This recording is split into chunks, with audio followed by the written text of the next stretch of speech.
रात में आप याद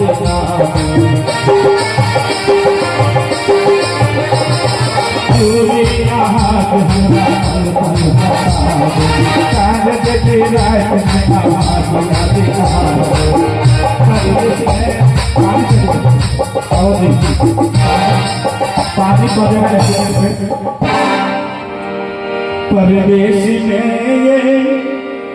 परदेश में